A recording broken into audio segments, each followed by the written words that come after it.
"Chloe, sweetie, drink this. It will make you feel better." I was holding a ceramic bowl, sitting carefully on the edge of my granddaughter's bed. Inside the bowl was the herbal remedy I had simmered for 2 hours, an old family recipe specifically for bringing down a fever. 7-year-old Chloe's small face was flushed red, but she obediently propped herself up. Just as she was about to take the bowl, the bedroom door was thrown open. "Chloe Peterson, who told you to drink that filthy stuff?" My daughter-in-law, Jessica, stormed in on her high heels and knocked the bowl from my hands.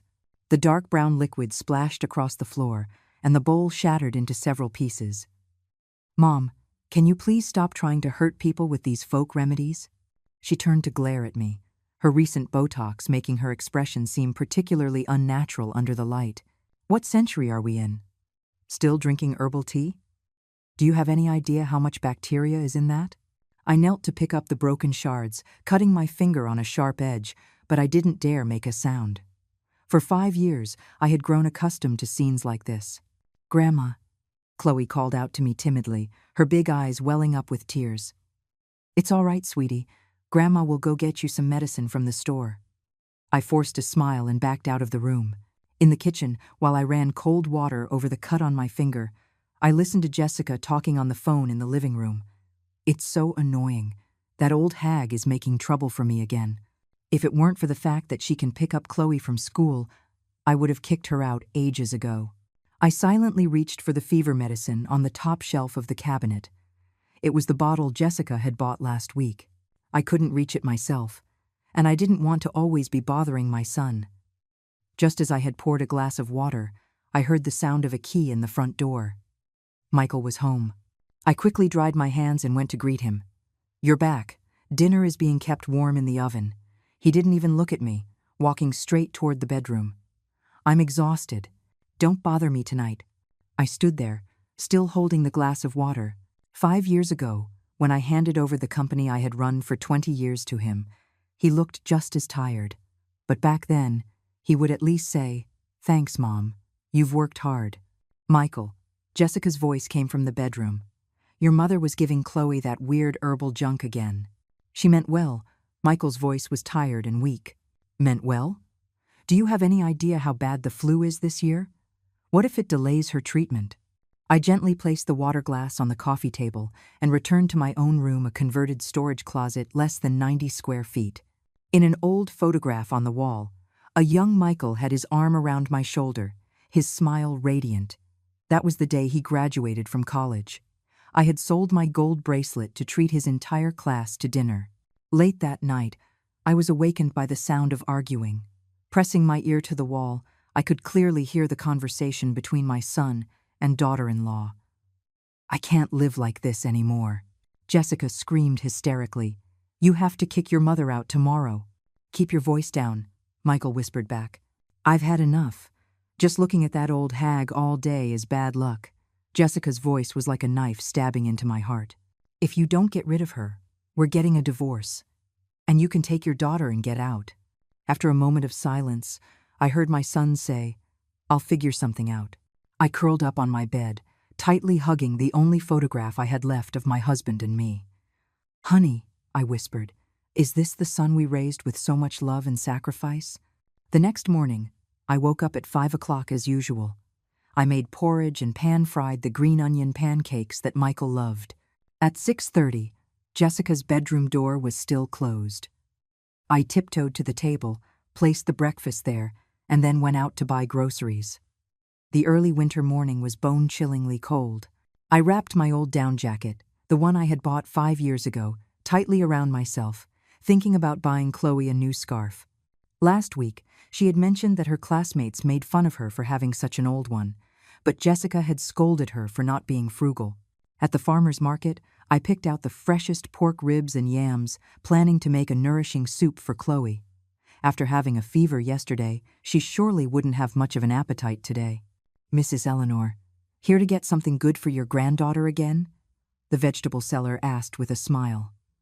I nodded, a pang of sadness in my heart. Chloe was the only warmth I had left in this house. When I got back to my apartment building, I froze. My luggage, 2 suitcases, and a woven bag was piled neatly in the hallway. My hand trembled as I reached for my key, only to find the keyhole had been blocked. "Who is it?" Jessica's voice came from inside. "It's me," my voice shook. "I'm back from the market." The door opened a crack, the security chain still in place. Jessica's perfectly made-up face appeared in the gap. "Get lost, you old hag. Just seeing you is bad luck. I've packed all your things for you. Take them and go." She slammed the door shut. I stood outside, shivering. In my 71 years of life, I had survived famine, been laid off, and lost my husband. But I had never felt as hopeless as I did in this moment. From inside the apartment, I heard Michael's voice. "Just find somewhere else to stay for now. In a couple of days, I'll—" "Michael Peterson!" Jessica's shriek cut him off. I bent down and slowly pulled up the handle of my suitcase. Just then, the nanny from Mrs. Davis's apartment across the hall came out to take out the trash. She looked at me in surprise. "Mrs. Eleanor, what are you?" I shook my head, not wanting to lose face in front of an outsider. As I turned to leave, a thought suddenly struck me. 3 months ago, I had secretly bought the luxury condominium across the hall. That was my secret. 20 years ago, when I was starting my business, I had saved up a private fund without my husband knowing. Later, it grew into a portfolio of properties. This unit across the hall was originally intended as a gift for Chloe's 18th birthday. Dragging my luggage, under the nanny's shocked gaze, I walked to the door across the hall and pressed my thumb on the fingerprint scanner. Beep. "Welcome home." The mechanical female voice sounded exceptionally clear in the quiet hallway. The door opened. Without looking back, I walked inside, leaving the sound of a sharp gasp behind me. The fingerprint lock emitted a crisp beep, and the heavy, solid wood door slid open silently. I dragged my luggage into the foyer as the motion sensor lights turned on, illuminating the grand condominium I had never shown to anyone. A 3,000-square-foot space opened up before me, with imported Italian marble floors so polished you could see your reflection, and floor-to-ceiling windows that offered a view of the entire city's glittering lights. I set down my luggage and gently ran my fingers over a photograph on the foyer console. It was a picture of Chloe on her 6th birthday, one I had secretly taken of her here. The background was this very wall of windows. "Grandma, is this our secret base?" In my memory, Chloe was looking up at me, her eyes full of starlight. "Yes, it is. It's Grandma's 18th birthday present for you." I knelt to meet her gaze. "But we have to keep it a secret for now. We can't even tell Mommy and Daddy." The child nodded vigorously, and the way she linked her pinky with mine made my heart melt. Now, this secret base had become my refuge. I turned on the central air conditioning, and a warm current of air quickly chased away the chill. I went into the master bedroom, changed into comfortable loungewear, and only then did I notice that the cut on my finger was bleeding again. The first aid kit was in the master bathroom's medicine cabinet. I expertly took out some antiseptic and a bandage. When this place was being renovated, I had personally overseen every detail, even mulling over the placement of each electrical outlet. Thinking back, all that meticulous planning was, unexpectedly, for myself today. My phone vibrated in my pocket. It was a call from Michael. I stared at the screen for a long time before finally pressing the silent button. If I answered the phone now, I was afraid I wouldn't be able to stop myself from crying. After making a calming cup of chamomile tea, I sat down at the desk and opened my laptop. The screen soon displayed several security camera feeds, live footage from the living room, kitchen, and foyer of my old home. For 5 years, the cameras I had secretly installed had been silently recording everything in that house. On the screen, Michael was pacing anxiously, while Jessica sat on the sofa, painting her nails, occasionally looking up to say something. Chloe's door was shut tight. I wondered how the child was doing. I pulled up today's recording and watched as, not long after I left, Jessica directed the nanny to pack all of my belongings. Michael stood to the side, trying to say something a few times, but was silenced by his wife's glare. In the end, she personally threw my medicine jars and photo albums into a trash bag. A sharp pain shot through my chest. I turned off the camera feed and opened another encrypted folder. This was where I kept all the financial backups for the company and all my property deeds. 20 years ago, I had started with a small food stall on the street, building my brand, Eleanor's Kitchen, on my family's secret wellness recipes. At its peak, I had 8 locations in the city. 5 years ago, Michael said he wanted to expand the business into high-end catering. I handed the company over to him without a second thought, retreating to a supporting role to take care of the family. Looking back now, that might have been the biggest mistake of my life. Just then, my lawyer, Mr. Peterson, called. "Eleanor, are you all right?" David's voice was full of concern. "My assistant said she saw you." "I'm fine," I interrupted him. "David, I need you to look into a few things for me." "Of course. Go ahead." "First, the complete financial records for the company for the last 3 years, especially the destination of any large expenditures. Second, the bank statements for all accounts under Jessica and her sister, Lauren's. Names for the past 2 years. Third," I paused. "Find out if Michael knew about any of this." After hanging up, I walked to the floor-to-ceiling windows. From this height, I could overlook the entire city skyline. Once upon a time, several of those lights belonged to signs for Eleanor's Kitchen. Now, some had been rebranded, and others had simply closed down. My phone lit up again. This time it was a text message. "Mom, where did you go? I'm worried." "Michael." "Worried?" I scoffed. Worried I'd die on the street, or worried I'd try to take Chloe with me. Just then, the doorbell rang. On the monitor, Michael stood outside, looking anxious, pressing the bell repeatedly. "Mom, I know you're in there. Mrs. Davis's nanny told me everything." His voice came through the door. "Please open the door. We need to talk." I sat quietly on the sofa, watching my son on the monitor go from anxious to angry, and then to panicked. 15 minutes later, he finally gave up.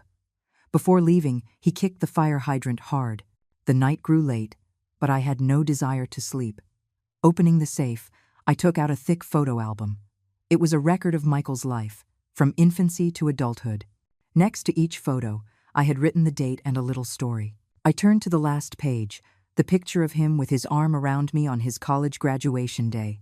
"Mom, I'll take care of you from now on," he had said that night, leaning drunkenly on my shoulder. "You've worked hard your whole life. It's time for you to enjoy it." The tears finally broke through. I curled up on the sofa, clutching the album like a child who had lost everything. The next morning, sunlight streamed through the sheer curtains and onto the bed. I opened my eyes, and for a moment, I forgot where I was.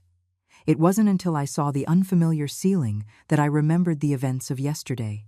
After getting ready, I changed into a tasteful navy blue suit and even put on some light makeup. The old woman in the mirror had deep wrinkles, but her eyes were still sharp. That's right. I was the powerhouse who had built a chain of stores from a street stall. How could I let family drama bring me down? The doorbell rang again. This time, it was Jessica. She was wearing a silk nightgown, her hair a mess, clearly having just woken up. Gone was her usual harsh demeanor.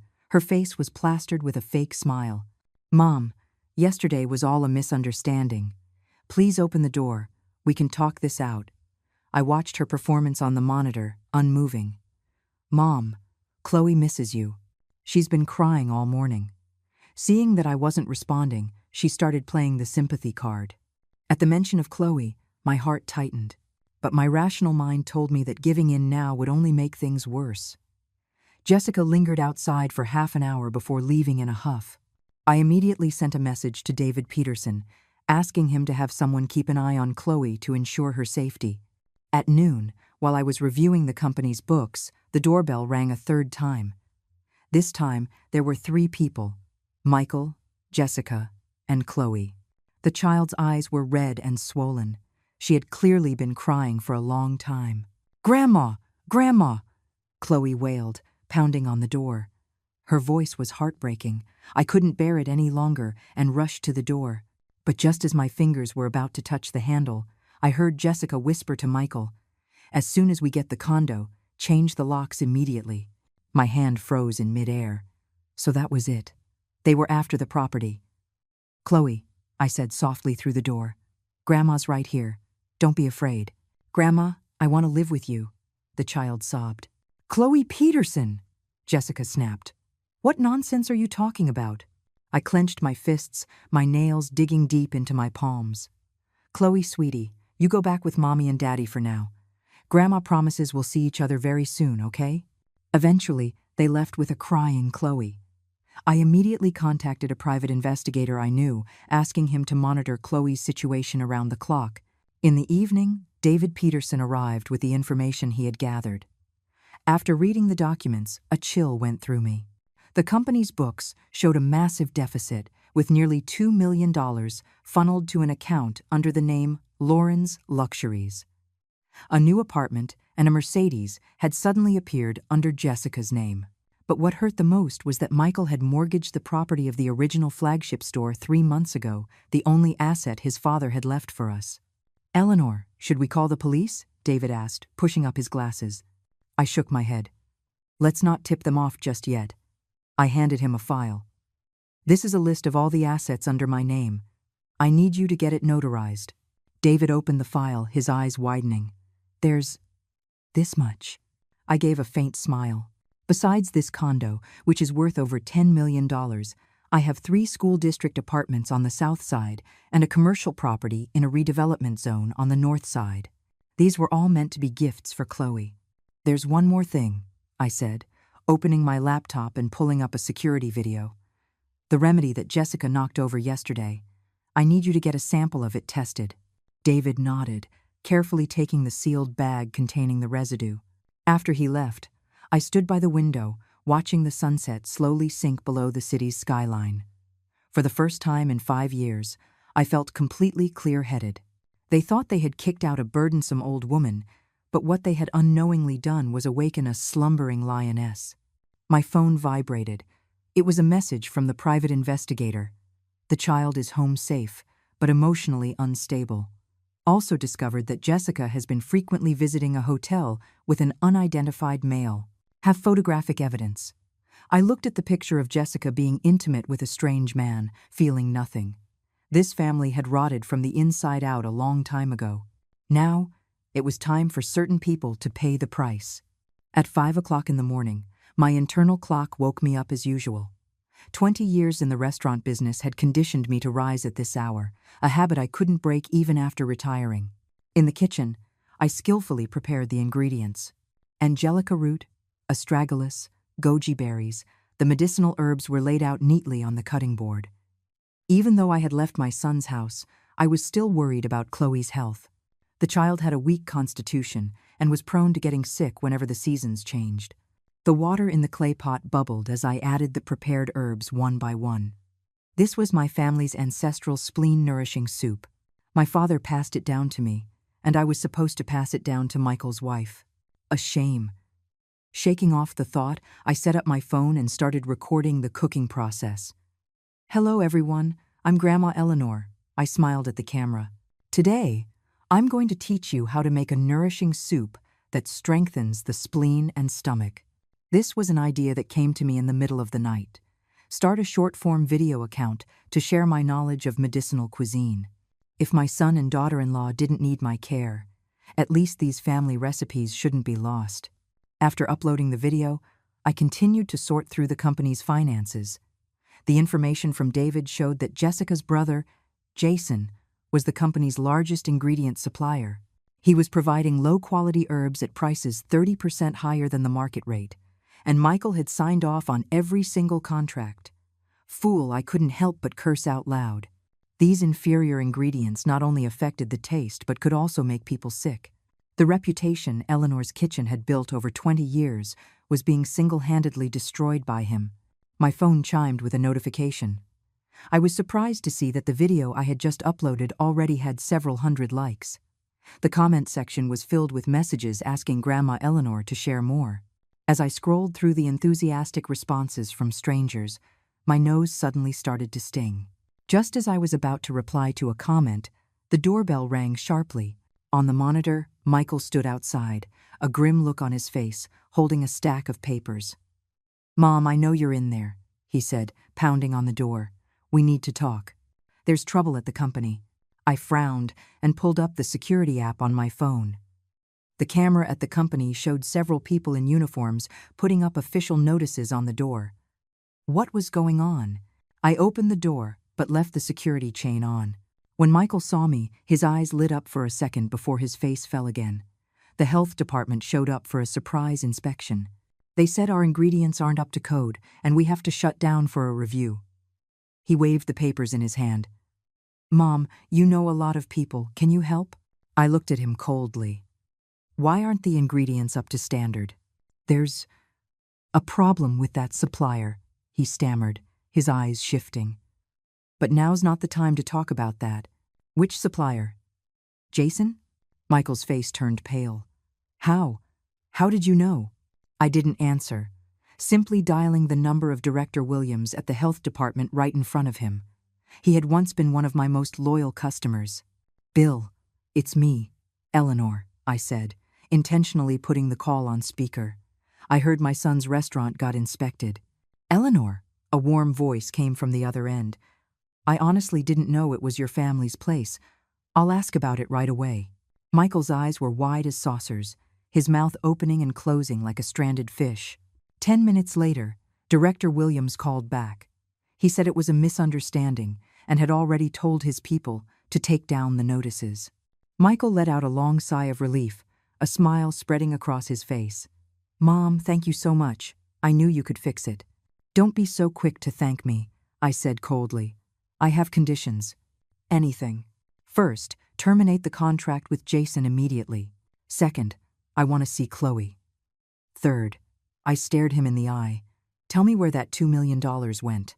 Michael's face went white, and beads of sweat formed on his forehead. Mom, it's complicated. It's not complicated, I cut him off. Either you tell me the truth, or I'll have those notices put right back up.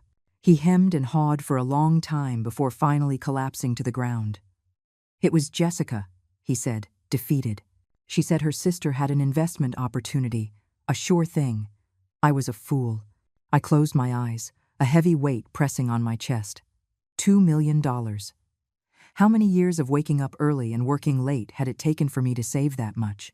Mom, I was wrong. Michael grabbed my hand. Please help me. I promise. I'll bring Chloe to see you tomorrow. I shook his hand off. Get out of here. Now. Closing the door, I collapsed in the entryway, feeling as if all my strength had been drained. My phone buzzed. It was a notification from the video platform. My video had gone viral, and my followers had surpassed 10,000. In the comments, someone asked, Grandma Eleanor, my daughter has a weak stomach.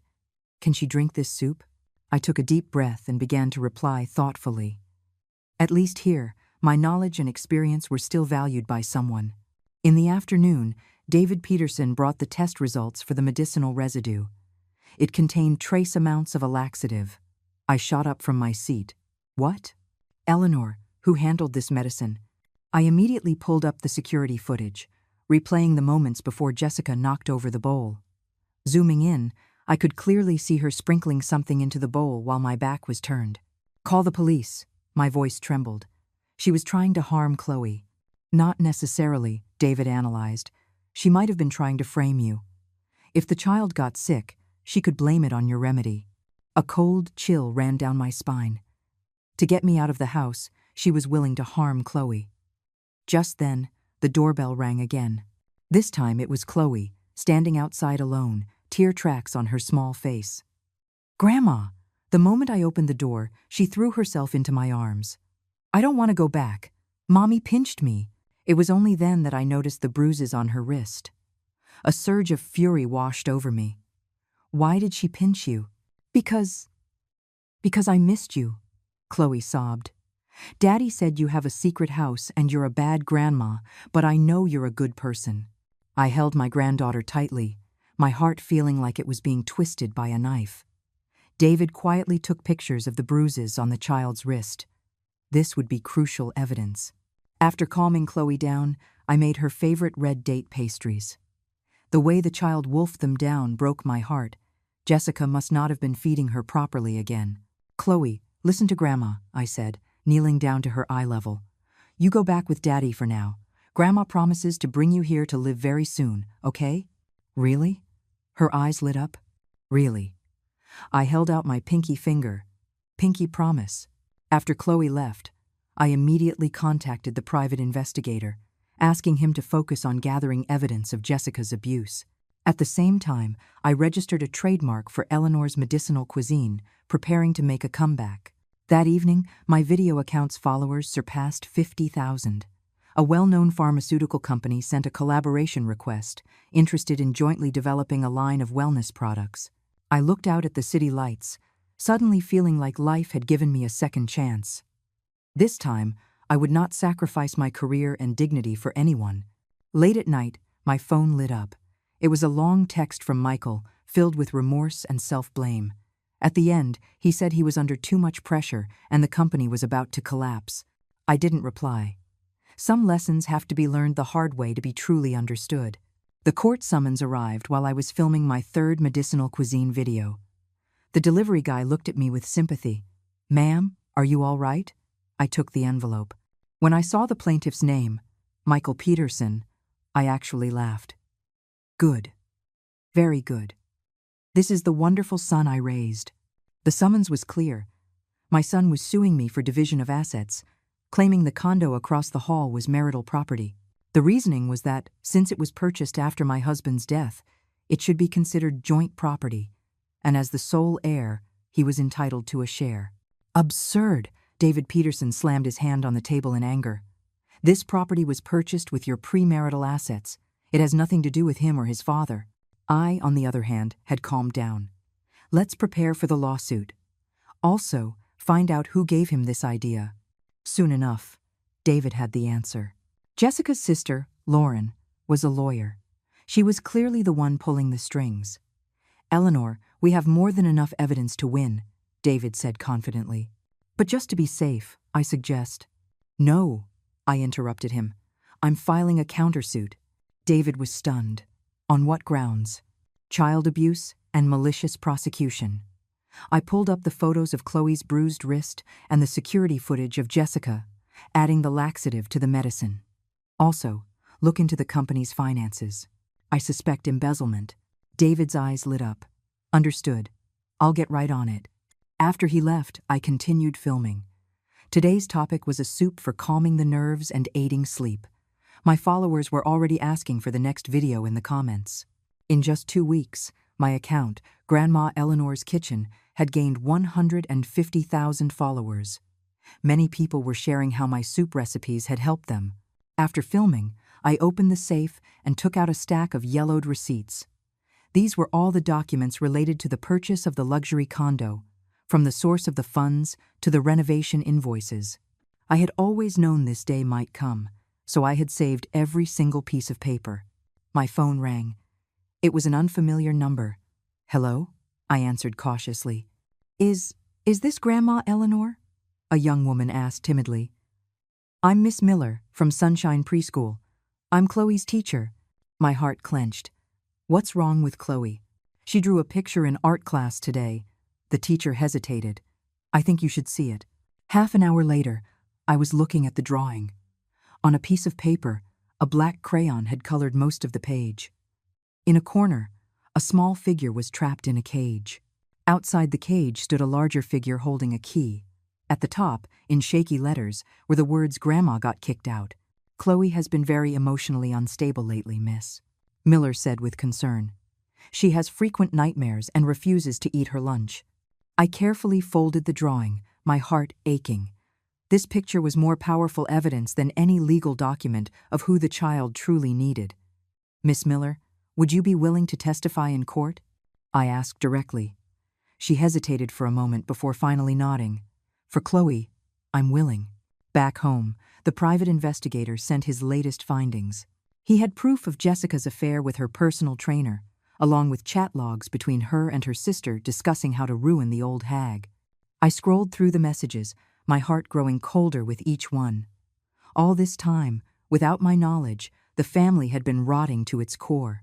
Jessica had not only been transferring company funds, but was also planning to make Michael cut ties with me completely to monopolize the assets. The most shocking part was that Michael seemed to be completely unaware, still struggling to save the company. The day before the court hearing, Chloe suddenly showed up at my door. This time, her parents weren't with her, only an embarrassed-looking nanny. Chloe, how did you— Grandma!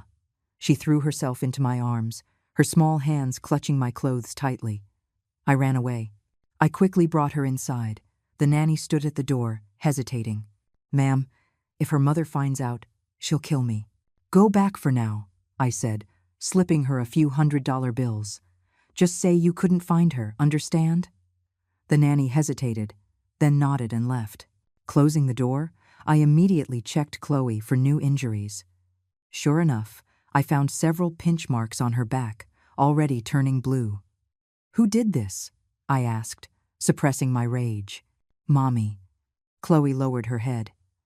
She said you're a bad person and you want to steal our house. I didn't believe her, so she pinched me. I hugged my granddaughter tightly, the tears finally streaming down my face. At that moment, I made a resolution. No matter the cost, I would rescue Chloe from that hellhole. Grandma, I don't want to go back, Chloe sobbed in my arms. You can stay here tonight, I said softly. Grandma will make you your favorite food. That evening, I made Chloe the spleen-nourishing soup and red date pastries. The child ate with such relish it was both heartwarming and heartbreaking. At her own home, she couldn't even get a decent meal. Just as I was putting Chloe to bed, the doorbell rang frantically. On the monitor, Jessica and Michael stood outside looking panicked. Mom, is Chloe with you? Michael's voice came through the door. I gently closed the bedroom door and walked to the entryway. Yes.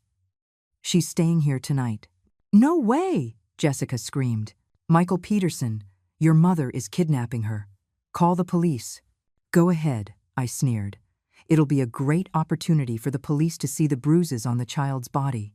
There was silence from outside. A moment later, Michael's voice was pleading. Mom, the hearing is tomorrow. This isn't good for anyone. So you do remember the hearing is tomorrow, I retorted. When you decided to sue your own mother, did you think about whether that was good? Get lost. I cut her off. I'll see you in court. Turning off the monitor, I went back to the bedroom. Chloe was already asleep, tear stains still on her little face. I gently wiped them away and lay down beside her. Tomorrow would be a tough battle. But for Chloe, I would never back down. In court, Lauren, acting as Michael's lawyer, aggressively questioned me about concealing assets. I listened calmly, then had David Peterson present the proof of funds for the purchase. This property was purchased in 2018, using my client's premarital savings and an inheritance from her family, David said, pushing up his glasses. It has no connection to the plaintiff's father. Lauren, not giving up, argued that even so, as the sole person responsible for my care, Michael should be entitled to a portion of the property. The judge frowned. Plaintiff, have you been providing care for the defendant? Michael stammered, unable to answer. At that moment, David dropped the bombshell. The photos of Chloe's injuries and the drawing of Grandma got kicked out. The defendant requests a change in custody. David's voice boomed. We have ample evidence that the plaintiff and his wife have not only neglected their filial duties, but have also abused their child. Lauren's face paled, and she quickly objected that this was irrelevant to the case. But the judge was intrigued and asked to see the evidence. When the photos of the bruises were projected onto the large screen, a gasp went through the courtroom. Michael stared, his eyes wide with disbelief at the bruises. That's not real. Jessica shrieked. She forged the evidence. The judge banged his gavel. Order! He turned to Michael. Plaintiff, were you aware of this? Michael's face was ashen, his lips trembling, unable to speak. Just then, the courtroom doors opened, and Chloe walked in, led by Miss Miller. Your Honor, Miss Miller said bravely, I am Chloe's teacher. I can testify that the child has been emotionally distressed recently and has repeatedly expressed fear of her mother. Lauren immediately objected, calling it irrelevant testimony. But the judge allowed Miss Miller to continue. Chloe once told me that her mother pinches her because she says she misses her grandma. Miss Miller's voice choked with emotion. As an educator, I believe what the child needs most right now is— Objection! Lauren interrupted again. The judge thought for a moment and declared a recess, to reconvene at a later date. Before leaving, Michael gave me a complicated look, as if he wanted to say something, but was dragged away by Jessica. I picked up Chloe and whispered in her ear, "Grandma will protect you. Always." After the court recessed, the media swarmed like sharks that had smelled blood. Someone must have leaked the story, because the next day, the headline "Businessman Evic's Mother, Exposed for Abusing Daughter" was on the front page of the local news. I held Chloe and stood by the window, watching the reporters gathered downstairs. My phone had been ringing off the hook with interview requests, calls from concerned old friends, and even relatives I hadn't heard from in years suddenly checking in. "Grandma, are those people here to take pictures of us?" Chloe asked, her head on my shoulder. "Don't worry, they'll be gone soon," I said, patting her back as I drew the curtains. David Peterson called to say that reporters were also camped outside Michael's company, and business had come to a complete halt. To make matters worse, the health department had shown up again, this time finding even more issues with the ingredients. "Eleanor, the IRS is also getting involved." David's voice was tinged with excitement. Jason confessed everything about Jessica. He said she was the one who instructed him to use substandard products. I sneered. "And where are they now?" "In hiding." Michael, however, just called me. "He wants to see you." "No," I refused flatly. "Not unless he drops the lawsuit and makes a public apology." After hanging up, I turned on the television. The local news was covering the family dispute. On screen, Michael was miserably dodging reporters. Jessica used her handbag to shield her face as she scrambled into a car. When reporters interviewed people on the street, most expressed sympathy for me. "The old woman raised the child. It's not easy. And, no matter what, you can't hit a child," were the common sentiments. My short-form video account's followers shot up to 300,000 overnight. Under my latest video for Calming Soup, in addition to the usual wellness discussions, there were countless messages of support. "Stay strong, Grandma Eleanor. Sons and daughters-in-law like that deserve to be exposed," was a recurring comment. As I was browsing the comments, a private message popped up. "Miss Eleanor, I am the Director of Research and Development at a pharmaceutical company. I'm very interested in your medicinal cuisine formulas. Would you be open to discussing a collaboration?" I jotted down the contact information but didn't reply immediately. The most important thing right now was Chloe's custody. Business could wait. The doorbell rang suddenly. The security monitor showed a community worker and a woman in a uniform. "Mrs. Eleanor," the worker said kindly, "this is Miss Wright from the Child Protective Association. She'd like to talk to you about Chloe." I hesitated for a moment, then opened the door. Miss Wright was in her early 40s, with a gentle expression. She knelt to be at eye level with Chloe. "Sweetie, can you tell me what your favorite food is?" "Grandma's red date pastries," Chloe answered without hesitation. Miss Wright smiled and nodded, then turned to me. "Ma'am, we received a report from the school about bruises on the child. May we see them?" I carefully rolled up Chloe's sleeve, revealing the marks. "Miss," Wright drew a sharp breath and quickly took photos. "Based on our initial assessment, we believe it's not advisable for the child to return to her parents' care at this time," she said sternly. "Are you willing to continue looking after her?" "Of course," I said, holding Chloe tight. "She is my everything." After they left, I let out a long sigh of relief. At least until the legal proceedings were over, Chloe would be safe with me. In the afternoon, I took Chloe to the hospital for a full checkup. The doctor was a kind elderly woman. When she saw the bruises on the child, her brow furrowed. "Malnourished, with multiple soft tissue contusions," she wrote in her report. "Do you need me to call the police?" "We're already in the legal process," I explained. The doctor nodded, prescribed some vitamins and an ointment, and then discreetly gave me a phone number. "My daughter works at a TV station. She's planning a special report on domestic violence. Would you be willing to be interviewed?" I had intended to refuse, but then I thought about how it might help other children like Chloe, so I agreed to consider it. On the way home, Chloe whispered in my ear, "Grandma, I don't want to go to school." "Why not?" "All the kids are asking if my mommy and daddy are bad people," she said in a small voice, "and some of them said, 'I'm a kid nobody wants.'" My heart twisted into a knot. The wars of adults always end up hurting the most innocent ones. "Chloe, remember, no matter what happens, Grandma will always love you." I kissed her forehead. "You are not a child nobody wants. You are Grandma's treasure." That night, Michael sent a text. "Mom, the company is finished." Jessica ran off with the money. "Please, help me." I didn't reply. It was painful to see the son who was once so full of life now brought so low, but he had to pay the price for his choices to truly grow up. Late at night, I quietly got up and went to the study. On the computer screen, the private investigator had sent the latest update. Jessica had been stopped at the airport trying to leave the country with $50,000 in cash. Even more explosive was the news that she was 2 months pregnant, and based on the timing, the child couldn't possibly be Michael's. I stared at the screen, unsure how to react. The woman who had kicked me out of my home was now disgraced. It was her just desserts.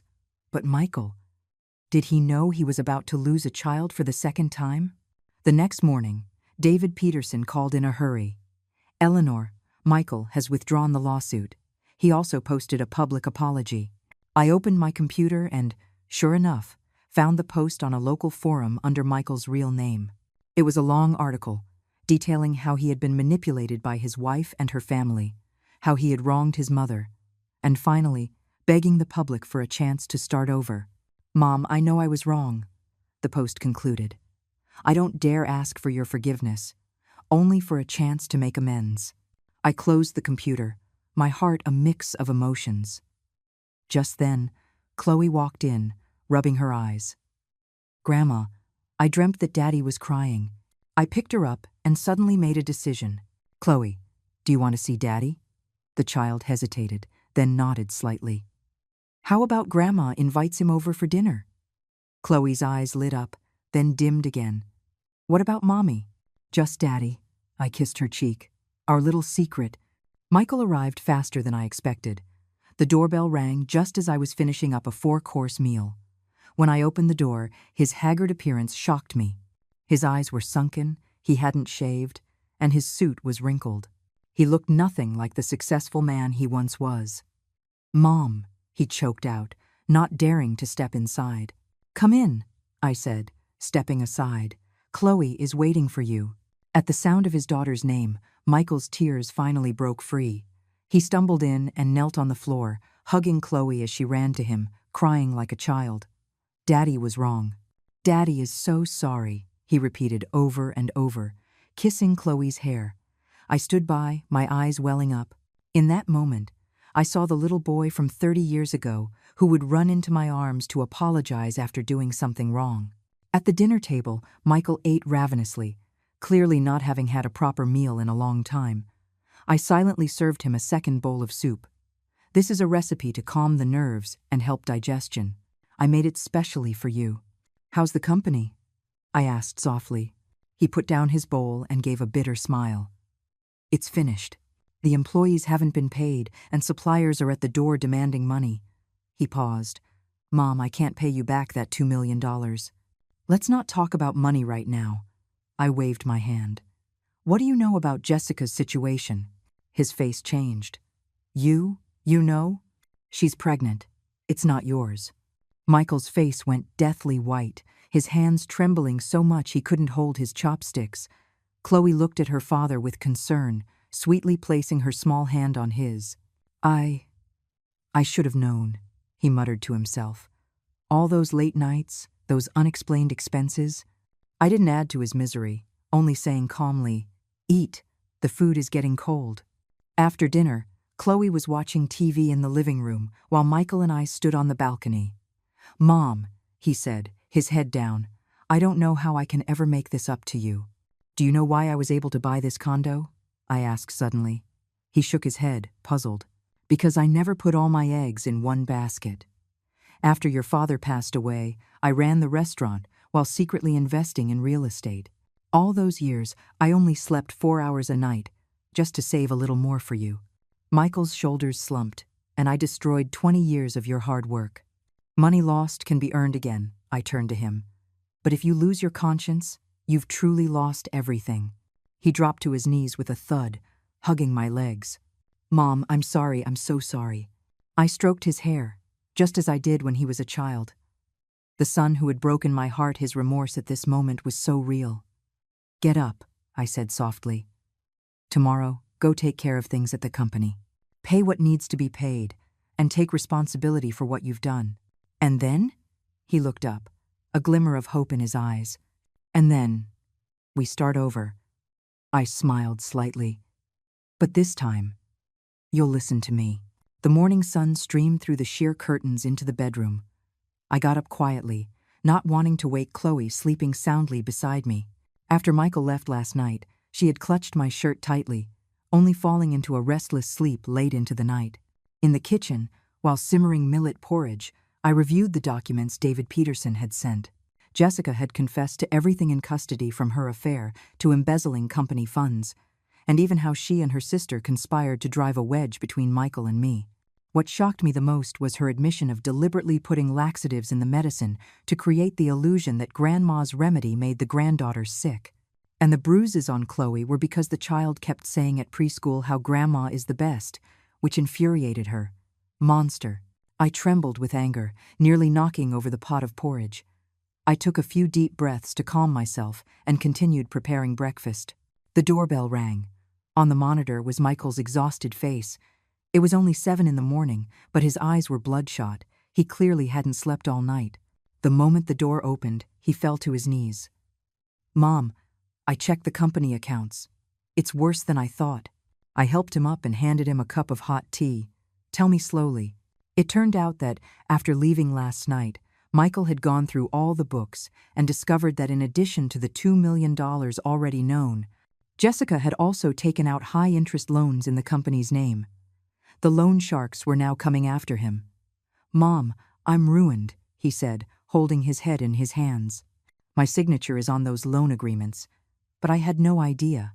"Have you had the signature authenticated?" I asked suddenly. He looked up sharply. "You mean?"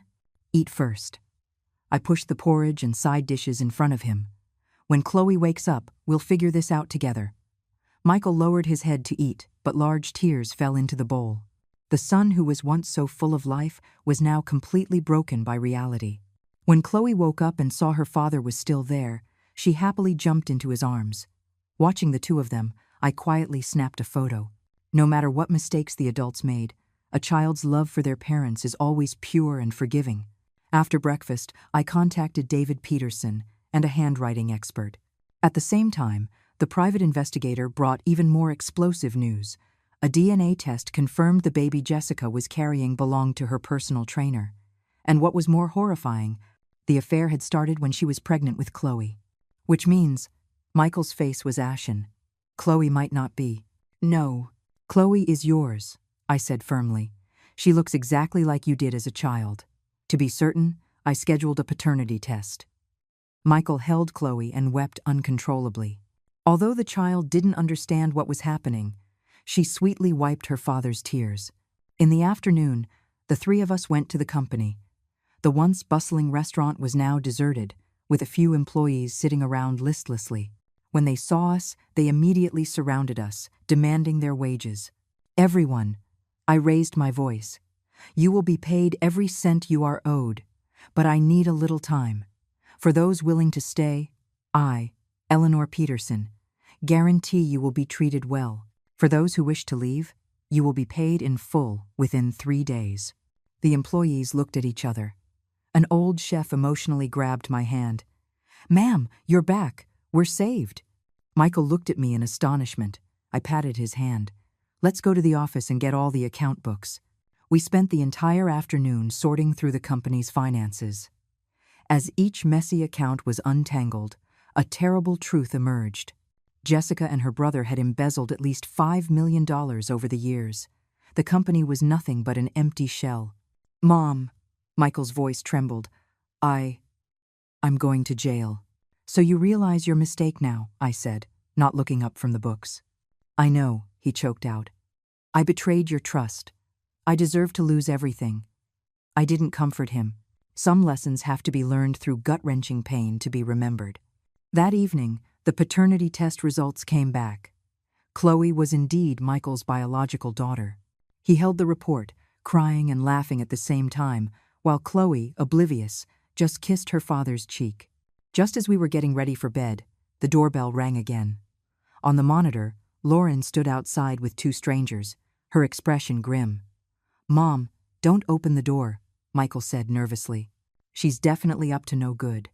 I shook my head and pressed the intercom button. "What is it?" "Eleanor Peterson," Lauren's sharp voice said. "Your son is suspected of embezzlement. My client intends to press charges. Unless what? Unless you give up custody of Chloe and transfer ownership of the condo to my sister." I let out a cold laugh. "See you in court." After turning off the monitor, Michael was shaking with rage. "Shameless. They're the ones who—" "Don't worry." I opened my laptop and played a recording. "Listen to this." In the audio, Jessica clearly admitted to the entire conspiracy, including how her sister taught her to transfer assets and drive a wedge between mother and son. David had managed to obtain the recording from the detention center. It would be our trump card. The next day, the court convened to decide Chloe's custody. As expected, Lauren argued that Michael was unfit to be a parent due to his alleged financial crimes. Just as the judge was considering this, David presented the audio evidence. The courtroom erupted. Lauren's face turned ashen when she heard her sister's voice say, "My sister just wants to ruin the Peterson family and take everything for herself." She jumped to her feet. "That's a forgery." "Order!" The judge banged his gavel and played the recording for the court. As more of Jessica's confession was revealed, the murmuring in the gallery grew louder. Someone even shouted, "Vicious woman!" Finally, the judge declared a recess for deliberation. Half an hour later, the verdict was in. Custody of Chloe was granted to me, with Michael having visitation rights. The court would also be launching a criminal investigation into Jessica and her brother. As we left the courthouse, reporters swarmed us. Michael shielded Chloe and me as we quickly made our way out. Lauren wasn't so lucky. She was mobbed by reporters, with some shouting questions about whether she had coached her sister in adultery and fraud. Back home, Michael suddenly knelt before me. "Mom, I was wrong. I really know I was wrong. Get up." I helped him to his feet. To err is human, to forgive, divine. Chloe, mimicking me, stood on her tiptoes and patted her father's head. "Divine," she repeated. The three of us laughed. It was a warmth this family hadn't felt in a very long time. That evening, I received a formal collaboration offer from the pharmaceutical company. They valued my medicinal cuisine recipes and brand at $20 million and wanted to co-develop a product line. I agreed on one condition. The brand had to be named after Chloe, Eleanor, and Chloe's Kitchen. That name would grow with the company, becoming the best coming-of-age gift for my granddaughter. 3 days after the court's decision, Jessica was released on bail. The first thing she did was not repent, but storm over to the apartment Michael was temporarily renting to cause a scene. I was at an indoor playground with Chloe when I got a call from Michael. In the background, I could hear Jessica's hysterical screaming. "Michael Peterson, you and your mother conspired against me. I'll ruin you." "Mom, don't come over," Michael whispered urgently. "She's lost her mind." "Send me the address," I said firmly, then contacted David Peterson and the private investigator. By the time I arrived at the apartment building with Chloe, a police car was already parked outside. Upstairs, the scene made my blood pressure spike. Jessica, with her hair disheveled, was smashing furniture. Michael had several scratches on his face, and police officers were trying to restrain her. "Grandma," Chloe whimpered, hiding behind me. When Jessica saw us, she suddenly grew quiet, a strange smile on her face. "You won, old hag? Let me tell you, it's not that simple." She turned to the police. "I want to report a crime. Michael Peterson embezzled company funds, and his mother was his accomplice." The officer looked at me, troubled. "Ma'am." "Officer," I said calmly, "the court has already heard this case. There is ample evidence that my daughter-in-law and her sister were the ones embezzling." I took out my phone. "Furthermore, I have a recording of her threatening to kill my entire family just 10 minutes ago." Jessica's face changed. "You're lying. When did I?" Her own screams echoed clearly from my phone. "I'll make sure your whole family dies a miserable death." The police officers immediately became serious and handcuffed Jessica. As they led her away, she turned and shot me a venomous look. "You just wait, you old hag." The storm had passed for now, but Michael's spirits hit rock bottom. He sat amidst the wreckage of the apartment, his eyes empty. "Mom, How could I have married a person like that? Because you were a fool, I said bluntly, picking up shards of glass from the floor. Blinded by a pretty face, you even turned your back on your own mother. He hung his head in shame, then noticed Chloe picking up pieces of a photograph from the floor. It was our family portrait, torn to shreds by Jessica. Grandma, Chloe handed me the pieces. Fix it. I took the fragments, my heart aching. Some things, once broken, can never be put back together. Daddy was wrong, Michael said, hugging Chloe, tears streaming down his face. Daddy is so sorry to you and Grandma. Chloe used her small hands to wipe away his tears. Daddy, don't cry. Grandma says it's okay to make mistakes if you learn from them. Michael looked up at me, his eyes full of complex emotions. I sighed and dialed a number. Mr. Johnson? My son is looking for a temporary place to stay. Half an hour later, Michael moved into the guest room of my luxury condo. It was his first time truly seeing this secret base, and he was left speechless. Mom, this is all yours? He asked, touching the leather sofa and looking at the famous paintings on the wall. It's ours now, I said, handing him a cup of hot tea. From now on, you'll come with me to the company every day and learn how to run a business. Michael's eyes widened. But the company is already... I've invested $3 million to keep it afloat for now, I said matter-of-factly. The old staff have all come back. They're just waiting for their CEO to get back on his feet. Mom. He fell to his knees. I'm not worthy. Get up. I pulled him to his feet. Remember this lesson. Be a good person and do good work. That night, after putting Chloe to bed, I found Michael standing on the balcony, lost in thought. In the moonlight, his silhouette looked so lonely. Mom. He heard my footsteps but didn't turn around. Why are you still willing to help me? Because you are my son. I stood beside him. What mother in this world would ever truly give up on her child? He turned and hugged me, crying like a child who had been lost for years and finally found his way home. The next morning, the three of us had breakfast together, like a real family. Chloe sat between Michael and me, chattering away about her day at preschool. Though Michael tried to keep up his spirits, the shadows under his eyes told me he hadn't recovered from the blow. On the way to the company, he suddenly asked, Mom, how long will Jessica be in prison? Depending on the investigation, at least 5 years. I glanced at him. What? You still have feelings for her? No, he shook his head.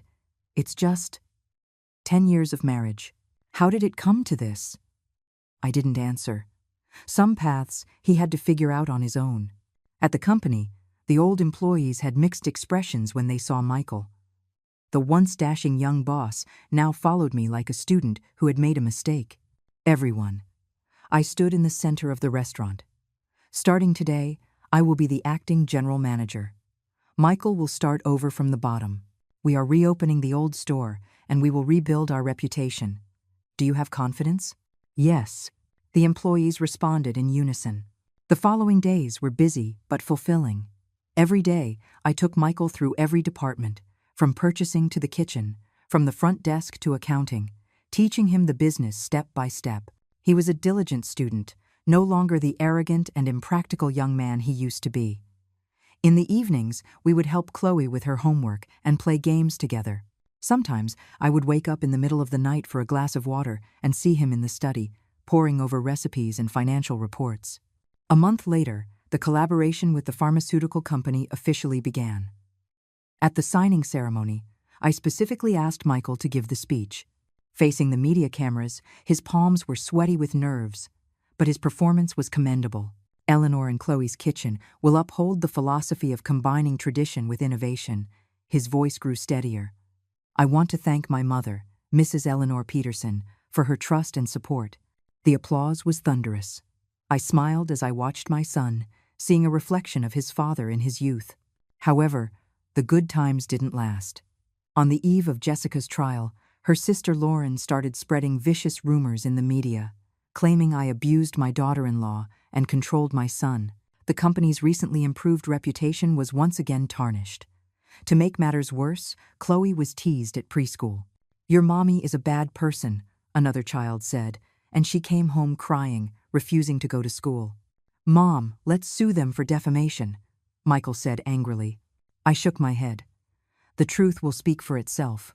The next day, I took Chloe to the TV station for the interview with the doctor's daughter. There were no accusations, no playing the victim. I simply told the story of a single mother's hardship in starting a business and how love can resolve family crises. "Finally, I want to say something to my granddaughter," I said, hugging Chloe and looking into the camera. "Grandma loves you. No matter what happens, home will always be your safe harbor." After the program aired, public opinion completely sided with us. Lauren's lies fell apart, and even her law firm issued a statement distancing themselves from her. On the day of the trial, our whole family went. When Jessica saw Michael, a flicker of hope crossed her eyes, but when she realized her husband wouldn't even look at her face turned pale. The evidence was irrefutable. The judge sentenced Jessica to 6 years in prison for embezzlement and child abuse. Her sister, Lauren, received a 4-year sentence for abetting a crime and perjury. After the sentencing, Jessica suddenly screamed at me, "You won, old hag. But don't get too proud. Your son is a loser. Without you, he's nothing." As the bailiffs dragged her away, Michael stood up and said calmly, "Jessica, you're right. I wasn't good enough, but I will work hard to be a son my mother can be proud of." On the way home, Michael was silent. It wasn't until we were inside that he suddenly said, "Mom, I want a fresh start." "How so?" "I want to file for divorce," he said with difficulty. "And then I want to start from the very bottom at the company and really learn the business." I patted his hand, gratified. "Good." That night, I had a dream. I saw my late husband standing in the sunlight, smiling at me. "Eleanor," he said, "you've done well." I woke up to a tear-soaked pillow. Outside the window, the sun was rising. The day the divorce was finalized, Michael locked himself in his room all day. I understood his pain. A 10-year marriage, no matter how bitter the end, always leaves behind some sweet memories that are hard to let go of. In the evening, I made him a bowl of calming soup and left it outside his door. When I checked in the middle of the night, the bowl was empty, placed on a chair outside his room. The next morning, he appeared in the kitchen, dressed in a neat chef's uniform. "Mom, I want to try a new dish today." I looked at the dark circles under his eyes, knowing he hadn't slept, but his gaze was clearer than ever. "All right," I said, tying on my apron. "I'll be your assistant." Chloe heard us and ran in, wanting to help too. The 3 of us crowded into the kitchen and made a lavish breakfast. Michael's fried eggs were a little burnt, but Chloe ate them with gusto, praising her daddy's cooking skills. At the table, Michael made an announcement. "Mom, I want to move into the company dormitory." My chopsticks paused. "Why?" "I need to be independent," he said seriously. "This past half-year learning from you, I've realized my own shortcomings. But as long as I rely on you, I'll never truly grow up." I looked into his determined eyes and suddenly realized my son had truly changed. The old Michael would run to his mother for help with every problem. The new him had learned to take responsibility. "All right," I nodded. "But you have to come home for dinner on weekends." "Definitely," he smiled, fine lines appearing at the corners of his eyes. "I still have to help Chloe with her homework." And so, Michael moved out. He truly started from the bottom, arriving earliest and leaving latest every day, diligently working his way through every position from dishwasher to prep cook. The employees gradually changed their opinion of him, privately calling him the reborn young Mr. Peterson. As for me, I managed the company, took care of Chloe, and recorded my medicinal cuisine videos in my spare time. Amidst the busyness, Grandma Eleanor's Kitchen surpassed 1 million followers, and the first batch of products launched with the pharmaceutical company sold out almost instantly. One weekend, Michael took Chloe to an amusement park, and I had some rare free time to tidy up. In the back of a drawer, I found an old envelope. Inside was an essay Michael had written in elementary school, titled, "My Mom. My mom is the best mom in the world. She wakes up at 3 o'clock every morning to make steamed buns, and her hands are covered in burns. I asked her if it hurts, and she said no, because I am her painkiller." Tears blurred my vision. The grateful child had finally returned. Just as I was lost in thought, the phone rang. It was the prison, saying Jessica wanted to see me. Did she say why? Only that she has something important to tell you about your son. After much hesitation, I went. In the visiting room, Jessica was wearing a prison uniform, her face bare. She looked better than she ever did with heavy makeup. "I didn't think you'd actually come," she sneered, still pretending to be the good guy. "Old hag." "Get to the point," I said, my face impassive. She suddenly lowered her voice. "You think your son has really changed? Let me tell you, behind your back he—" "Jessica," I cut her off.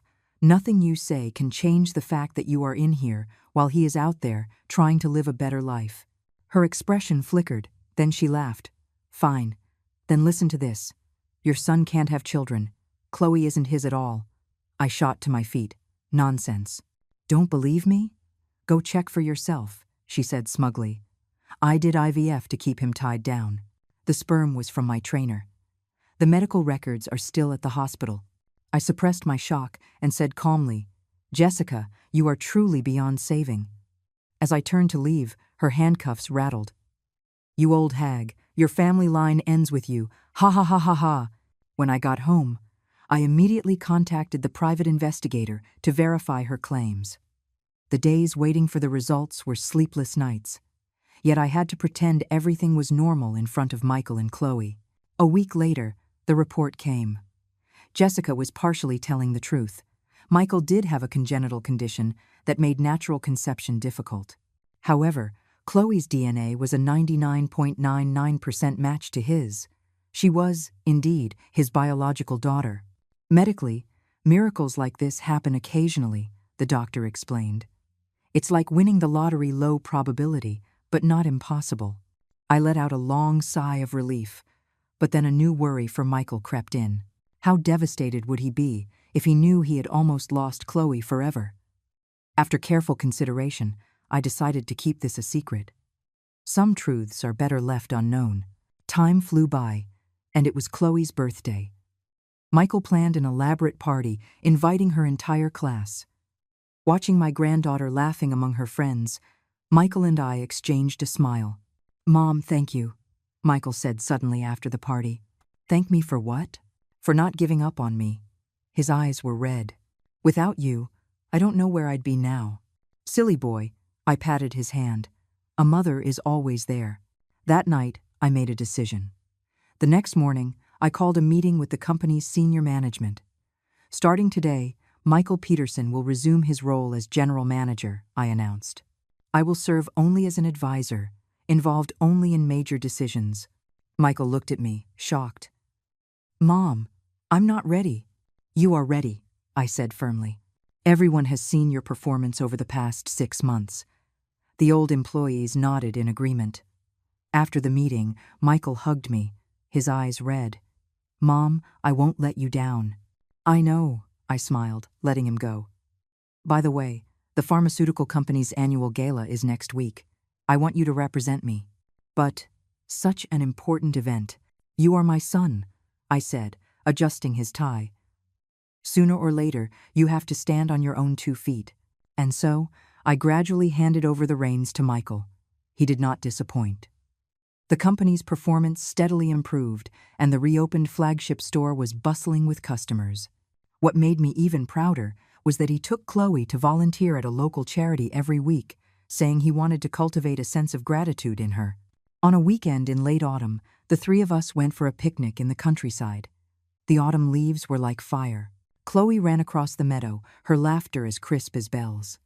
"Mom," Michael said suddenly, "I want to start a foundation."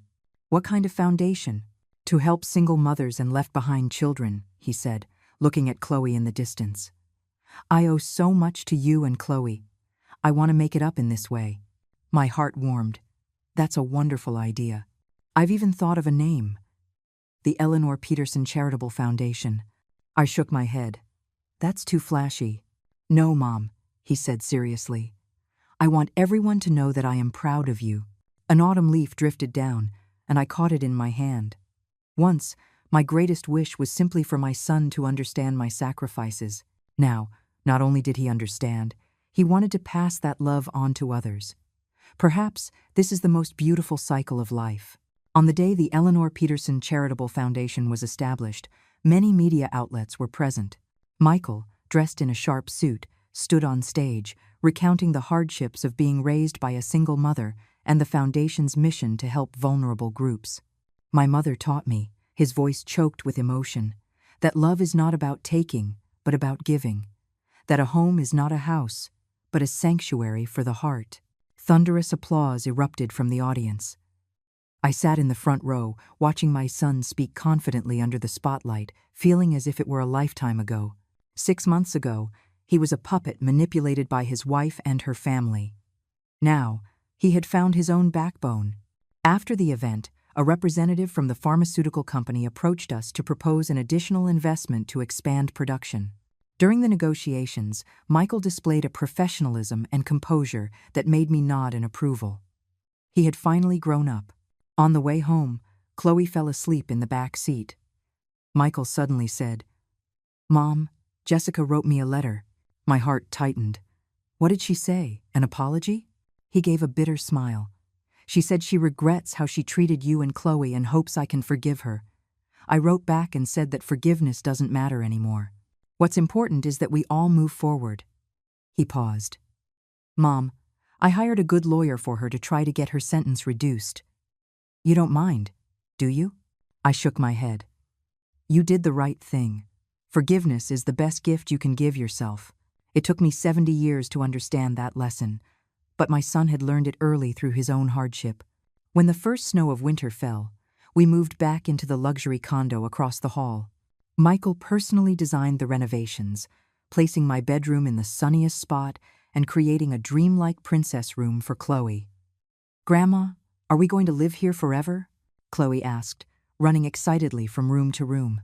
Yes, this is our forever home, I said, tying her undone pigtail. Michael stood by the window, lost in thought, gazing at the snowy landscape. I walked over to stand beside him. What are you thinking about? About everything that's happened this year, he said softly. Sometimes I wake up in the middle of the night and think it was all a dream. I patted his arm. Go make a pot of tea. Mom wants some of your dragon well. He immediately sprang into action. Boiling water, warming cups, rinsing the tea leaves, his movements meticulous. I remember when he was little, I taught him how to make tea, telling him, tea is like life. The ups and downs are all part of the flavor. Now, he had finally savored its true taste. Amidst the fragrant tea, the doorbell rang. It was David Peterson, holding a thick file. Eleanor, it's all done, he said, handing me the documents. As you requested, all the documents for the company's shares, properties, and the foundation have been re-notarized. I opened the file and signed my name on the last page. Michael leaned over curiously. Mom, what's this? A gift for you, I said with a smile, handing it to him. Starting today, 70% of the company shares belong to you, 20% to Chloe, and the remaining 10% will be distributed as bonuses to the longtime employees. Michael's eyes widened. Then what about you? I'm retiring, I said, taking a leisurely sip of tea. From now on, I'll just look after my granddaughter, tend to my flowers, and maybe film a video now and then. No, he stood up in protest. The company can't run without you. Silly boy. I pulled him back down. You're much better at this than I am. Mom is old. It's time to enjoy life. His eyes reddened, and he hugged me tightly. Mom. All right now, I patted his back. Go check if Chloe has finished her homework. As David was leaving, he quietly said to me, Eleanor, that was a brilliant move. Letting go is the best form of education. I smiled without a word. In truth, there was no grand strategy. It was just a mother's instinct. When a fledgling is ready to fly, you must give it the entire sky. Before the Lunar New Year, Michael suggested we visit our old hometown. Since moving to the city, I hadn't been back in over a decade. The old house was dilapidated, but the ancient locust tree in front of it still stood tall. Michael and Chloe dug up a metal box from under the tree. Inside were his childhood treasures, a few glass marbles, a family photo, and a short poem his father had written on a cigarette pack. Grandma, is this Grandpa? Chloe asked, pointing to the handsome young man in the photo. Yes, it is. I gently stroked the picture. If Grandpa could see you now, he would have adored you. With red-rimmed eyes, Michael read his father's poem aloud. It was written for me. Eleanor, like tea, pure and fragrant. To have you in this life is the greatest fortune. On the drive back to the city, Chloe fell asleep. Michael suddenly said, "Mom, I want to fix up the old house. We can take Chloe back there more often." "That's a good idea," I said, watching the scenery fly by. Home is where the heart is. We had New Year's Eve dinner at home. Michael cooked a feast of 8 dishes and a soup. Although it wasn't as good as mine, Chloe ate heartily, calling her daddy a great chef. After dinner, we sat by the window watching the fireworks. "Grandma, look." Chloe pointed to the sky. "Doesn't that one look like the little bunny you taught me to make?" "It does. It really does," I said, holding her close, feeling the warmth of her small body. Michael made us osmanthus tea and suddenly knelt on one knee. "Mom, Happy New Year. Thank you for giving me a second life." I helped him up, and the 3 of us hugged tightly. Outside, the fireworks were spectacular. Inside, it was warm and cozy. At that moment, I finally understood that the warmth of a home isn't determined by its size, but by the closeness of the hearts within it. When spring arrived, my life settled into a comfortable rhythm. I would take Chloe to school in the morning, visit the foundation during the day, pick her up in the afternoon, and sometimes live stream a cooking class in the evening. Michael ran the company with great success, even expanding into online business. Every Friday, without fail, he would take Chloe to volunteer at an orphanage, his eyes shining when he talked about the children's progress. In April, news came from the prison that Jessica had her sentence reduced for good behavior. Michael visited her once. He came back and said she had changed a lot and had asked him to apologize to me on her behalf. "Mom, she said she wants to start fresh in the South after she's released," Michael said, carefully watching my reaction. I nodded. To err is human. Everyone deserves a second chance. In truth, I no longer hated Jessica. Without her betrayal, Michael might never have grown up. Without that turmoil, our mother-son bond would not be as strong as it is now. In May, the first physical store for our collaboration opened, named Eleanor and Chloe's Wellness. At the ribbon-cutting ceremony, Michael and I stood on either side of Chloe, watching her expertly snip the red ribbon, my heart swelling with pride.